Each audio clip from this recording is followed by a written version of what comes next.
आइए अब आपको ले चलते हैं राजधानी दिल्ली के इंडिया हैबिटेट सेंटर, जहां पर एक अनोखी प्रदर्शनी का आयोजन किया गया। Self discovery via rediscovering India. जानवर, इंसान और प्रकृति के बीच इस अटूट रिश्ते को विभिन्न कलाकारों ने अपनी क्रिएटिविटी से, अपनी आर्टिस्टिक इंप्रेशन से एक बार फिर टटोलने की कोशिश की, दर्शकों के सामने प्रस्तुत किए।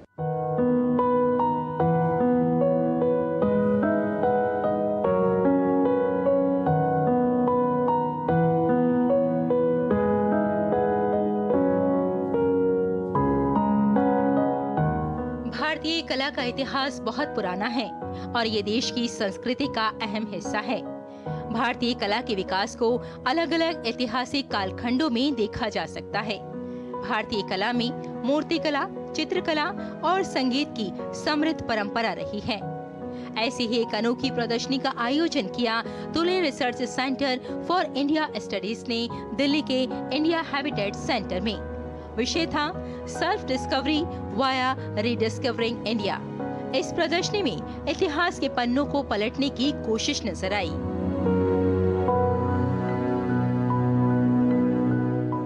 इमेज, इसमें इतना नॉलेज भरा हुआ है, लेकिन हमें इसको पढ़ना नहीं आता क्योंकि किसी ने सिखाया नहीं। जैसे आखा गा सिखाते हैं या ABC सिखाते हैं, colour, texture, composition, form, line, ये भी ABC है इमेज का। लेकिन India is visually so illiterate in her visual education, इसलिए हम जो भी देखते हैं सोचते हैं समझ लिया, लेकिन कुछ समझ नहीं है, खाली देखा है।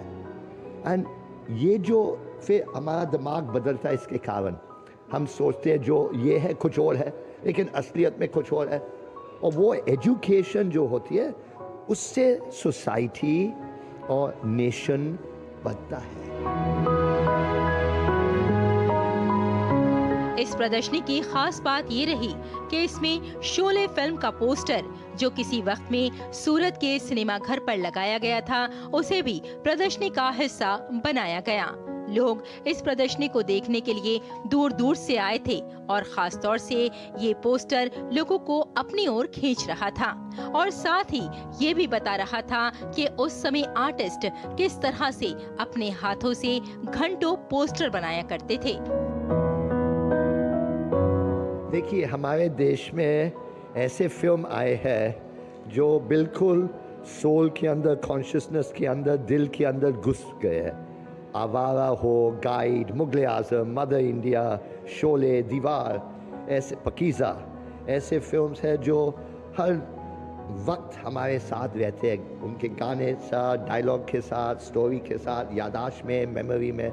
तो शोले हमने इस बार लास्ट एग्जीबिशन में मुगल आजम का फोकस था, उससे पहले पकीज़ा का फोकस था। आज हमने शोले के ऊपर फोकस किया क्योंकि शोले ऐसी चीज़ थी कि उसमें जो जान, सिनेमैटिक एनर्जी परमिएटेड, एंड हर सीन, हर डायलॉग लोग अभी भी बोलते हैं। दिस इज़ द ओरिजिनल हॉर्डन जो सूरत के एक सिनेमा में थे, और बहुत से हॉर्डन के पेंटर्स हमारे पास आए थे इन द लास्ट 20 years कि मिस्टर तुली ये नहीं हो रहा है, हम आप मदद कीजिए। एंड हम जहाँ भी कोशिश कर सकते थे उनकी मदद करते हैं।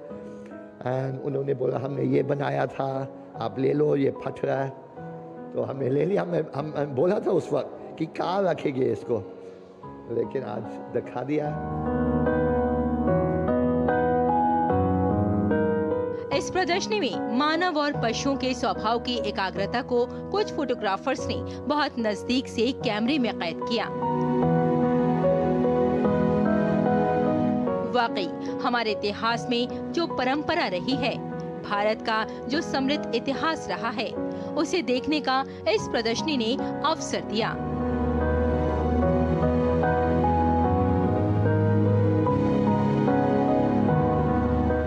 हमारे इतिहास में जो कलाएं हुआ करती थी या फिर जो आर्टिस्ट हुआ करते थे, घंटों काम किया करते थे। आज ज़माना बदल चुका है, लेकिन एक ज़माना ऐसा था जब आर्टिस्ट को बड़ा काम करना पड़ता था। जिस तरह से आप ये पोस्टर देख रहे हैं, ये सूरत के एक सिनेमा घर का वो पोस्टर है जो उस समय बनाया गया होगा किसी आर्टिस्ट के ज़रिए, और आज यहाँ विजुअल आर्ट गैलरी में इसे दर्शाया जा रहा है ताकि लोगों को एहसास हो सके कि हमारे आर्टिस्ट एक ज़माने में कितना खूबसूरत काम काम किया करते थे और रंगों की भाषा कमाल की हुआ करती थी। हर रंग उनसे कुछ कहा करता था। और आज इस गैलरी में हमें अपने इतिहास के बारे में जानने का मौका मिल रहा है कि हमारा इतिहास कितना समृद्ध था।